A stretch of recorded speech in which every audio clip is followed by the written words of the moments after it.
Masalah orang yang sudah meninggal dunia, tidak ada hubungan sama sekali antara dia dan anak-anak dia atau istri dia di dunia. Dia sudah pindah ke tempat yang lain.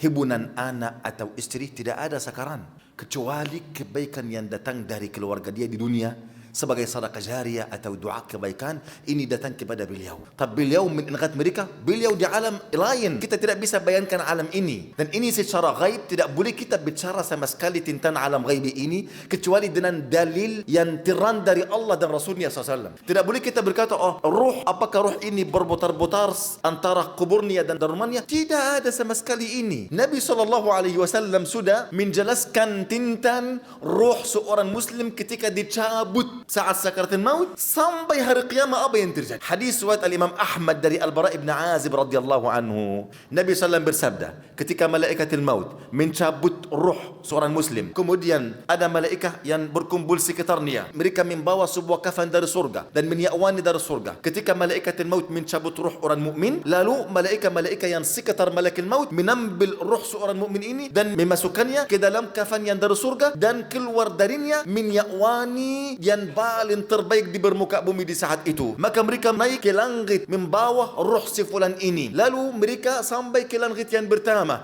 Mereka meminta pintunya terbuka. Maka para malaikat membuka pintu untuk ruh si fulan ini. Lalu mengiringi jenazah beliau dari setiap langit malaikat-malaikat yang paling akrab kepada Allah Azza wa Jal. Dari setiap langit ke langit yang berikutnya. Sampai dia sampai ke langit yang ketujuh. Lalu Allah Subhanahu wa ta'ala ridha terhadap ruh ini dan berfirman kepada para malaikat, uktubu kitab abdi fi illiyin. Tulislah ruh hambaku di dalam illiyin, di langit yang keempat. Wa a'iduhu ila al-ard. Kemudian kembalikanlah dia ke bumi. Sebabnya dari badannya aku menciptakan mereka dan ke badannya aku kembalikan mereka dan dari badannya lagi aku membangkitkan mereka. Lalu ruhnya kembali ke jasadnya. Kemudian dia didatangkan oleh dua malaikat. Maka mereka menduduknya dan bertanya ke badannya, siapa Tuhan engkau? Lalu dia berkata, Allah. Siapa Nabi engkau? Muhammad Rasulullah. Apa kitab engkau? Al-Quran Al-Karim. Apa agama engkau? Al-Islam. Lalu ada yang menyuruh dari langit memanggil, an sadaqa abdi, hambaku telah jujur, hambaku telah jujur, fa'afrishuhu minal jannah, himparkanlah baginya dari surga, keramik, mukit, semuanya dari surga. Wa albisuhu minal jannah, dan berikanlah pakaian untuknya dari surga, dan bukalah pintu baginya dari surga, dan berluaskanlah kuburannya sejauh mata memandang. Ada pintu terbuka baginya dari surga, pakaian dari surga, ranjang dia dari surga. Kemudian dia didatangi oleh seorang wajahnya yang paling tampan, pakaiannya yang paling indah, wani beliau harum. Lalu si mayit ini berkata kepada beliau, engkau siapa? Wajah engkau wajah yang datang dengan kabar yang paling gembira. Lalu beliau berkata, bergembiralah dengan kabar yang membuat engkau gembira. Aku amalan engkau yang salih. Lalu si mayit ini berkata, Rabbi aqimus sa'ah. Ya Allah, jadikanlah kiamat aku terjadi sekarang sehingga aku kembali ke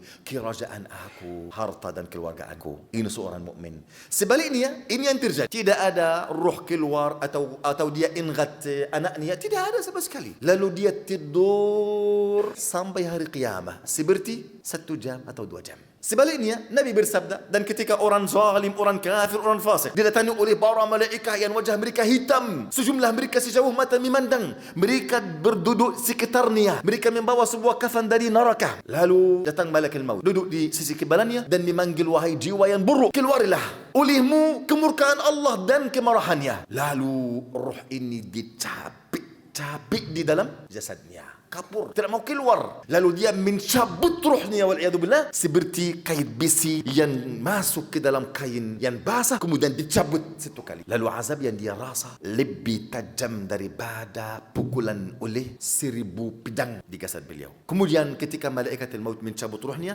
langsung diambil oleh para malaikat yang wajah mereka hitam wal'iyadzubillah, yang membawa kafan dari neraka. Mereka memasukkan ruhnya dari sebuah kafan dari neraka ini, keluar dari ruhnya wangi yang paling buruk, paling busuk di permukaan bumi. Ketika mereka sampai ke langit yang pertama, maka pintu langit tutup, tidak buka untuknya. Lalu Allah memanggil, kazaba abdi a'iduhu ilal ard, kembalikanlah ruhnya ke bumi. Lalu ruhnya dibuang dari langit ke kuburnya wal'iyadzubillah. Kemudian dia didatangi oleh seperti dua malaikat menduduknya dan bertanya kepadanya, siapa Tuhanmu? Tidak tahu. Apa agamamu? Tidak tahu. Apa siapa nabimu? Tidak tahu. Lalu ada yang menyuruh dari langit memanggil, an kazaba abdi, hampaku berdusta, hampaku berdusta. Hemparkanlah baginya dari neraka. Berikanlah untuknya pakaian dari neraka. Bukalah untuknya pintu ke neraka dan kuburnya menjepitnya wal'iyadu billah. Dan dia didatangi oleh seorang wajahnya menyeramkan, baunya paling jelek, pakaiannya paling jelek. Siapa engkau? Dia berkata, aku amalanmu yang buruk. Lalu dia berkata, apa? Kuburnya dari neraka, pakaiannya dari neraka, pintu neraka terbuka untuknya. Apakah dia mau keluar dari kubur ini atau mau tetap dari kubur ini? Dia berkata, Rabbi la tuqimis sa'a, wahai Tuhanku, janganlah kiamat aku terjadi. Dia mau titip di dalam kuburan ini karena dia tahu kalau dia keluar dari sini, dia masuk ke neraka yang dia sudah melihatnya. Dia sudah melihat tempatnya di neraka bagaimana. Dia milih dia berada dalam api ini dan kuburan yang sempit seperti ini daripada dia keluar ke tempat di dalam neraka seperti ini. Wallahu a'la wa a'lam.